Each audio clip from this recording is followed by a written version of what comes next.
welcome back. This is part 2 of Bothering with Boundaries. Yeah. Wow.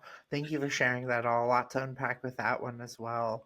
But I feel that super hard. And like, you know, I feel like you have that first big no that's like the floodgates for learning to say no, where it's just this huge boundary that you haven't been setting in your life that you've been needing to set, and you've been ignoring the work that comes with that. Um, whether regardless of what the reasoning behind ignoring the work is, which I'm very used to ignoring the work. Um, so yeah, I feel that super Well, they hard. didn't And then know at what some, work there was to be done. I don't think it's yeah, ignoring the work. I think it's just we legit have no idea what to do with this bag of crap. yeah, not having access to the work. Um, and but I guess what I was responding to is like when your spirit guides are just like, oh, this doesn't feel right or this doesn't feel right. And because you don't necessarily know what to do with it, you kind of just turn that voice off or you ignore it, and you become Internalize it. accustomed. Yes, you become accustomed to ignoring that voice to the point that it feels more comfortable to ignore it than it does to follow through on it sometimes, because you're like, this is what I'm used to, is ignoring this voice. um, so yeah, I feel that super super hardcore, but here we are now and we're working through it. We're learning to say no more, which I Yes. think has been one of the really refreshing things about our relationship, is both of us having healthy boundaries with each other about saying no, where we're just like, not today or not this week, Yeah. like And it's it's based in just not support happening. and nurturing. It's not based in Yeah. expectation. It's not based in anything that the capitalistic world says that a working relationship ought to be rooted in. Hmm. No, not at all. Ours is just like, how you doing today? Nope, not today. All right, catch you next time. Feel better. Which is Go like crochet. yeah, which is like so freeing. And then also I will have the moments at my 3 a.m. where my stewing is more, yours is based in anger, mine's based in fear. And so I will have my moments at 3 a.m. where I'm just like, oh my gosh, Trey is just gonna message me tomorrow and say we're done with the podcast because you haven't been pulling your weight, Jenny, and Oh or something no. like Oh that. And no. then You're or just projecting. I would not do that. yes, I know you wouldn't, but 3 a.m. Jenny doesn't know that. And um, or just something related to work, to the point that like it bleeds into my dreams. Like this is what I have nightmares about, is social rejection. It's not horrible. Like horrible things happen to me in my dreams sometimes, but like when it's like the mid-level constant baseline nightmares that I have, I would say at least on a weekly basis, probably multiple times a week, it's always about social rejection. Yeah. Oh, I'm um so sorry. Oh, it's okay. I mean, like, it's easy for me to write off because it's like I have friends who have way worse dreams than that are way more traumatizing. And so I'm like, mine was just Coping about social mechanism. rejection. It's fine. Yeah, it's fine. Other people have it worse. Therefore, I reject this thing that upsets me. Yes, ignore the little red flags going off in my head. Um, but yeah, I feel that super super hardcore. And so it's like, once you start having those healthy boundaries and healthy relationships with saying no, it's almost like you have to fight it, and fight to keep it, because you've been doing the unhealthy for so so long that the healthy just doesn't feel correct. It doesn't feel right. It feels like this is going to blow up in my face at some point. Mm. And I think it's also scary. Oh my God, so many points.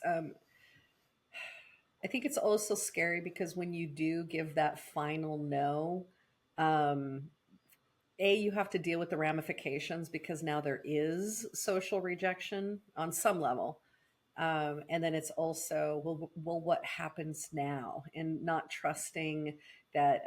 I'm not a fan of that phrase, like, well, when a door closes, a window opens. I'm like, yeah, but sometimes it's the same window into the same view doing the same stupid shit. It's just actually a little bit harder to get in and out of. Yes.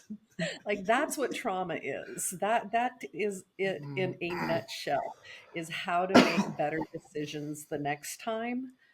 And even if you're having a great run of things, you got into a much healthier job, for example, For me, it was rejecting the corporate world. I spent 15 years working for big megalomaniacal corporations, and it never felt good. And when I chose to be freelance, and oh, I have so many friends who, oh, I can't deal with the instability of it all. And I'm like, yeah, but your stability comes at a price that my body cannot do. Like, my body chose for me to not go back into a toxic corporate situation. I'm not saying that every corporation is toxic, but they kind of are. So It's having capitalism. it's capitalism. And I'm living capitalism too, but I'm living it very much on a way that was designed for myself. But Hmm. please know, y'all, like, there was a lot of years of acquiring skills that allowed me to make the transition into a successful freelance life. So it's not like freelance is available to everybody. Some folks, like, they need the job that they have, and it may suck, but they don't have an option to get out, to say no, right? And to kind of save themselves. Yeah, I feel like, first of all, like, good for you for getting to that point, because, somebody else's instability is your stability, and maybe microdosing capitalism in a way where you get to control the floodgates of it a little bit more, is Oh, good. it's a little more healthy for you, because it's not just about your body as well, it's about your mental health. Yeah. And when It's my you are just calling. Like, this is my yeah. spirit. I'm doing exactly what I'm supposed to be doing, and I'm lucky enough to get to do it. And it's about, that brings up a really great point of just learning to put in the work for yourself, and because saying no is work, and learning to set up a structure around your own boundaries, like freelance, or, self-employment, or however that works. It takes time. Capitalism doesn't want you to do it. So they made it to where it's especially harder to actually be able to do it and to be successful, and you and I have had conversations about money many times, and we are both still very, very stressed about it. And it's hard to be at a point where you get to respect yourself and respect your boundaries, and get to be comfortable in this society, because that's not how it's set up, not how it's set up at all. Like, Yep. you're supposed to just do what you're told. Mhm. And so So there's the you don't have to programming. be raised by a narcissist. You just have to Yeah. be, I don't know, raised in a capitalistic society where it literally refuses to accept human boundaries and human needs. And you have to learn how to Yeah. work within that. Looking at like a work system, I haven't worked a single job that doesn't have some sort of attendance point system, where it's like you only get to say no a certain amount of times a year before you get fired, Yeah, like, oh, for sure. maybe 6 times a year. And like that's stressful too, because you're just like you're weighing your like, is today a big enough no for me to use one of those points, and like, how do I decide that answer? And for someone like me, I have to be on my deathbed for me to feel like that no was justified. Yeah. Um, so, Yeah. yeah, good for you. That's something that the Gen Xers unfortunately passed on, but I do feel like your generation's doing better. Um, I never took a sick day. It didn't matter how sick I was. Like, I was like, Hmm. that's what the NyQuil or whatever is for. And here I am spreading, the sickness and reducing the productivity of my entire department. By the way, they were doing it too. It wasn't just me. This was the work It was culture. everybody. It was everybody. You did not stay home.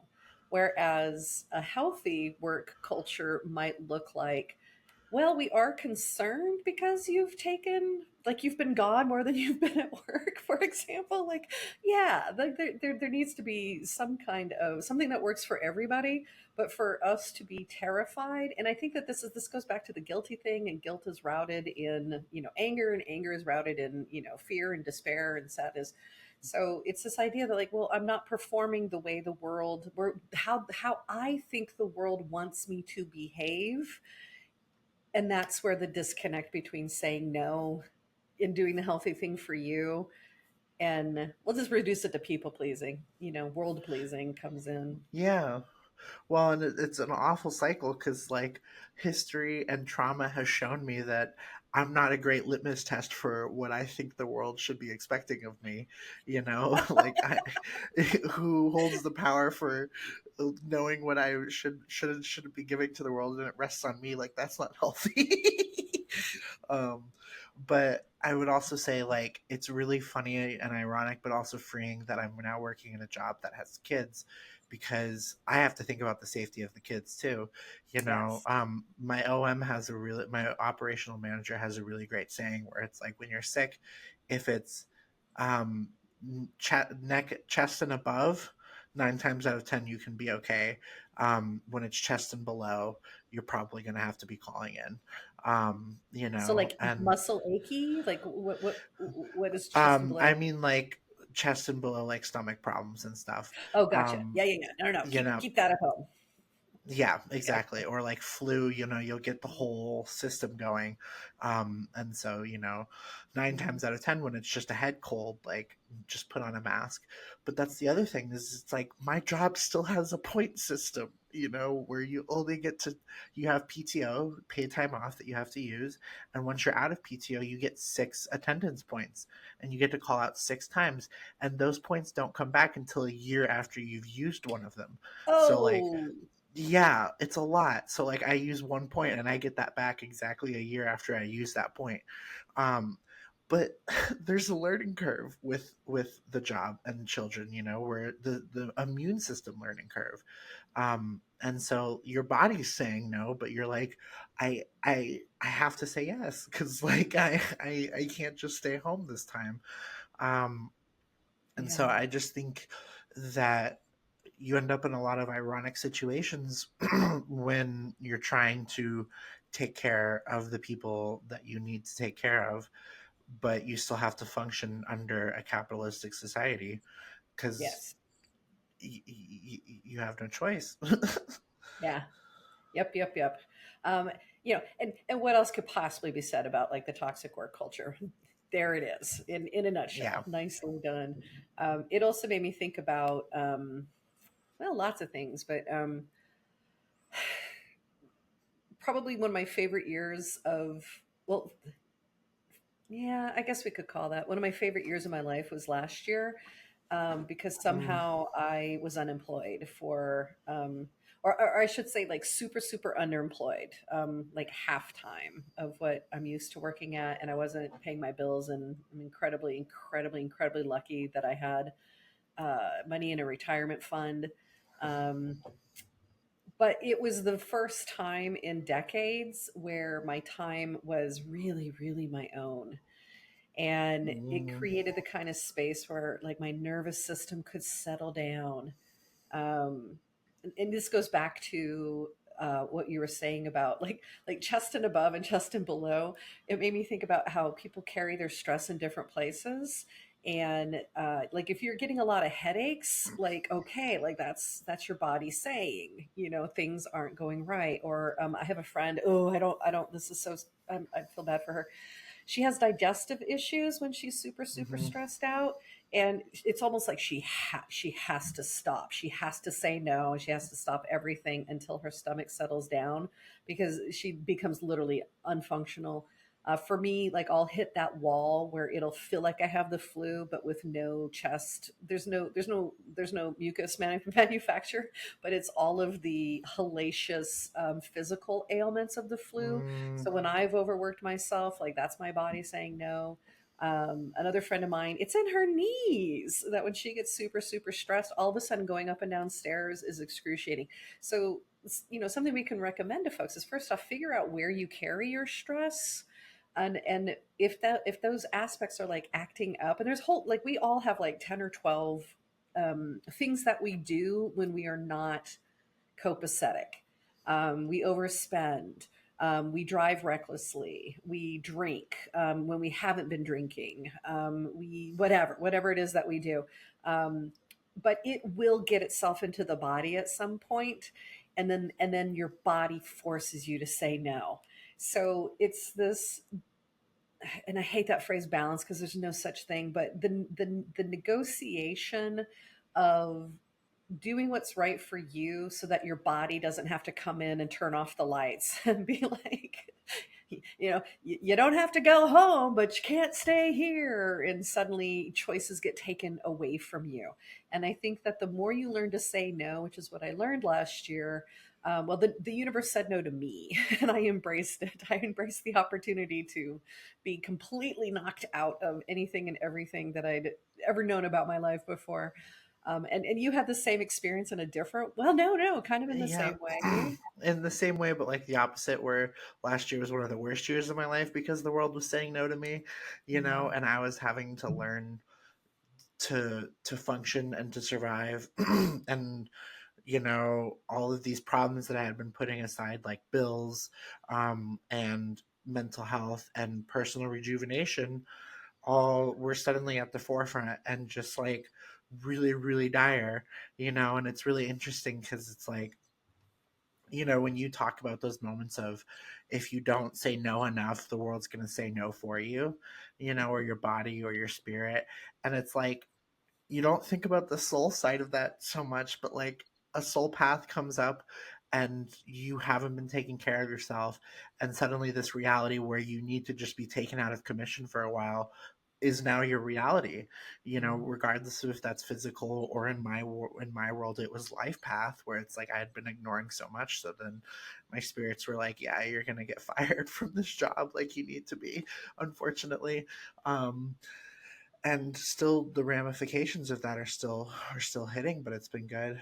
Oh my gosh, I had something else, but oh, coming back to this book, one of the things that it talks about, like one of the questions that, like, a lot of the journal questions are about checking in with yourself and about being like, when should I have said no today, that maybe I should have said no instead of yes, what time in the past year should I have said no to something.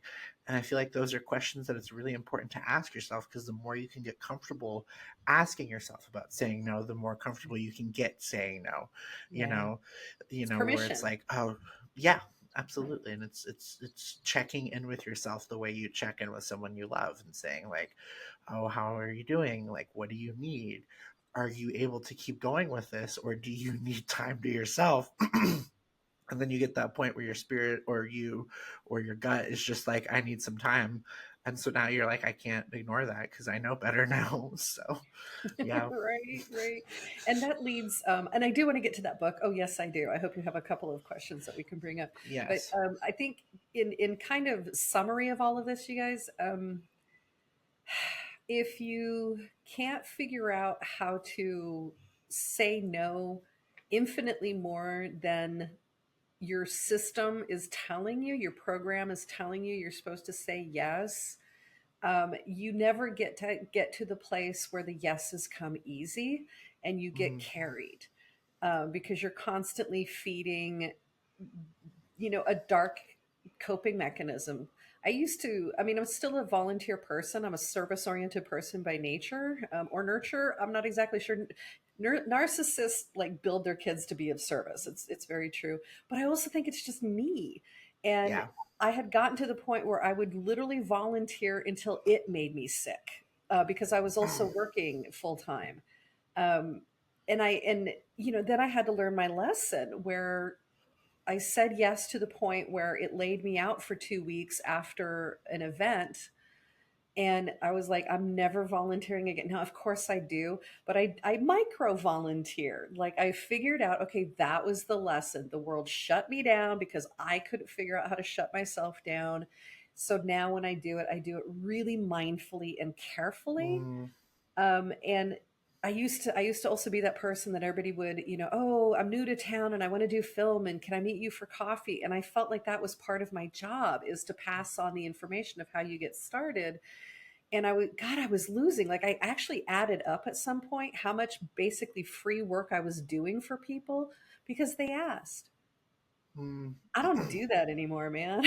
I don't do any of that. I don't give you free coffees. I don't give you my, well, who cares about the coffee? It's the time, right? It's the And time, and it's the once and it energy. feels terrible at the beginning because if that's part of how you think you're supposed to be in the world, and it feels horrible to, and saying no to social opportunities, canceling social opportunities, it all feels so gross at first. But then you're sitting on your couch having not dragged yourself to that thing that you didn't have any spoons for, and you're like, ah, this is me saying yes to what I need. It's not about saying no to what everybody else needs. And it's such a difference Yeah. in your head. Yeah, absolutely. It's saying yes and no are the same things at the same time. It's just about who you're saying it to. If you're Oh, saying no to yourself and yes to someone else, or vice versa. Well, and the first the first question in the book is the one that I really want to bring up, but then the following three are, in the last week, how many times did you say yes to something you didn't want to say yes to? In the last month, how many times did you say yes to something you didn't want to say yes to? And then in the last year, what was the biggest thing you said yes to that you absolutely shouldn't have said yes to? And it's like, no, no, no, that's yeah. so mean. That's so mean. Yes, exactly. And when Oh you're my reading these God. questions and writing, and the idea is you're supposed to write them down in a journal and then respond to it in writing. So not only do you have to read it, you have to internalize it. And Right. that's the point, is if it's a hard question to answer, that means you need a healthier relationship with yourself, because it's like, Oh, I don't like this episode anymore. um, All right, let's go yeah. back. Let's go back. Start at the top. So what there was three So the parts to that first question. question, so the first one was, in the last week, how many times did you say yes to something you didn't want to say yes to? Okay. And we're not going to like necessarily dig deep into this, but like I want to give it just a No. second to think about. Um I mean, I would say probably like six things. And then there's always the qualifiers where it's like, but if I had built my time better, these wouldn't be things I would be wanting to say no to. They would be Mm. things that because there was something bigger that I didn't say no to that now disrupted my ability to feel good and easy about saying yes to these things. Ooh, excuses and qualifications, we love them. How about you? Do you have a sense of that? I was just trying to think about it. I don't know. It's hard because, like, when you wake up in the morning, when you're at a 9 to 5 job that's really exhausting, you're always saying no when you first wake up, and so I don't know if I don't I know if don't think those that count. counts. Yeah. um. Um. Ah, I would say probably 4 times. I would say probably 4 times in the past week, which isn't awful for me. And the second qualifier is there a pattern to the things you say yes to? ah. And so, and stuff like that. Um, and I don't know, if I had to choose the last, I would say last month. I don't even know if I can keep track of last month, because, like, I Oh don't know how no, no, many no! I things don't that. have that many fingers and toes, and Yeah, exactly, exactly. I think the final question I want to end with is the first one. Are you aware when you say yes to things that you'd really prefer to say no to, or do you realize it after you've said yes? oh, both. I think both. Maybe that Okay. means progress. Yeah, same for you. Yeah, I would say both, where there's a little alarm going off in my head where it's like, you don't actually want to say yes to this, and so then I have to actively ignore that alarm, and then later, I said posthumously, like after the death of the yes, um, I am just like, oh, I should have listened to my internal alarms that were saying no, like, shoot. Dang it!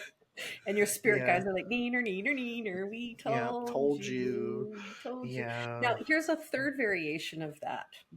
I will also have this conversation with my guides all the time. I understand I'm going to say yes to something that is not in my best interest.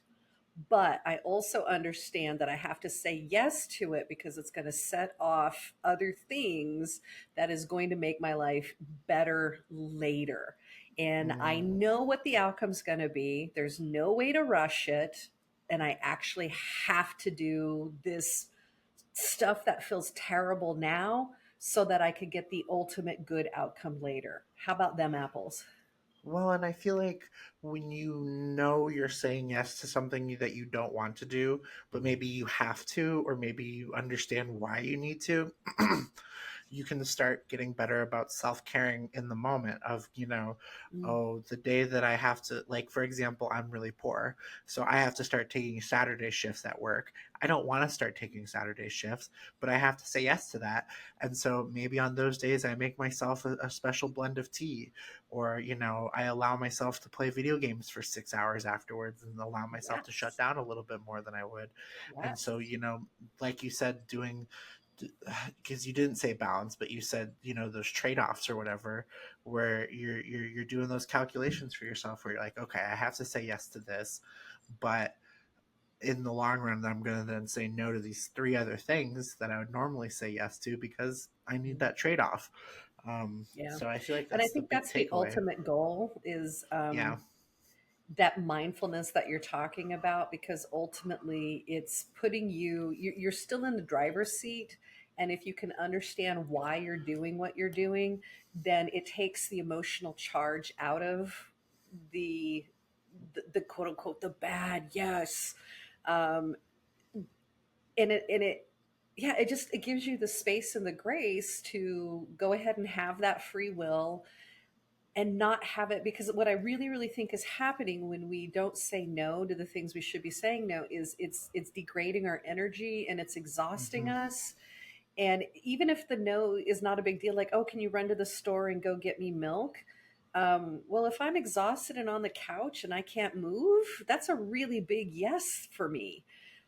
So, but if I go, okay, but the milk is this, and that, and when I get back, I can get back on the couch, and it's going to be such a huge help to this person and to me. Then it lifts the spiritual load, it lifts the emotional, load of it, and then suddenly that navigation is it's all in favor to you ultimately if you Hmm. can be aware of what the heck it is that you're doing. Wow, beautifully said. I feel like that sums it up perfectly well. Is like, regardless of how good you are at this stuff, you're still going to have to say yes to things you don't want to say yes to or that aren't serving you. It's about the mindfulness and how you're approaching it. That is really, really the key. That's just going to help everything.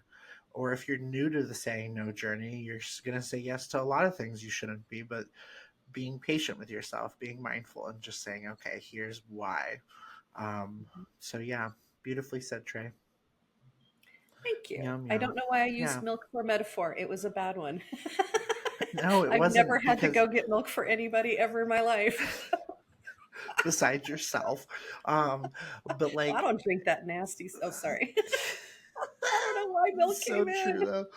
No, but I liked the milk metaphor because it's like, you know, it, you have to go to the store, and then what if there's traffic along the way? What if there's a super long line at the self Mhm. checkout or the checkout at the store? And then you're going to be frustrated. You're just going to be like, oh, I don't want to be here. I don't want to be doing this stuff. And then that's degrading your mental health, Yep. and suddenly this trip to the store has now become this thing that's eaten away at your mental health, has taken more of your spoons, and has possibly changed the vibe for your night, Yep. and And it didn't have it's to. And it didn't have to. yeah, If you had done didn't some have to. preparation and said it's going to be louder than my senses can take, I'm going to wear my earbuds and I'm going to listen Yes. to a sound bath and I'm going to park far away so that I'm not freaked out by all the cars and the people. Like there's all these things that you can do if you're engaging in the nose mindfully. Mm, Minimize the mm, damage. minimize the damage. Harm reduction. Oh my god, we need to do an episode on harm reduction. But yeah, just harm's gonna happen regardless. How can we do it the least Mhm. intrusive and least damaging way possible? Yeah, beautifully said. What a wonderful episode. Turns out, right? Thanks for reading that book and projecting that idea out that this was the thing to talk about today. So good job. Yes, Magic good job Kitty. picking up on it. Magic Tray too. Our system works so great. Yeah, I went It into this like, I guess I can talk about saying no, and then as we unpacked, I'm like, oh my gosh, I have a lot to say about how little I say no. turns out. By the way, Turns we do this out, all the time, you guys, where we will I'll say, hey, how about this for an episode? And she'll be like, I was just thinking about that, or the inverse, or vice versa. So we're mhm. telepathy is a thing, you guys. It's real. It's not just Embrace the us on yes this with your method. podcast, it's our higher selves having a podcast too. So That's it's right. wonderful. That's right. Maybe my higher self wants milk. Oh my Yes. gosh. All right. Well, Yeah. as always, Jenny, you are such a gift, and I'm so very, very, very Likewise. thankful that you are on this plane of existence, and that I get to have this fun with you. So thank you. Yeah, thank you so much. What a beautiful friendship we have, and to share it on such a lovely platform.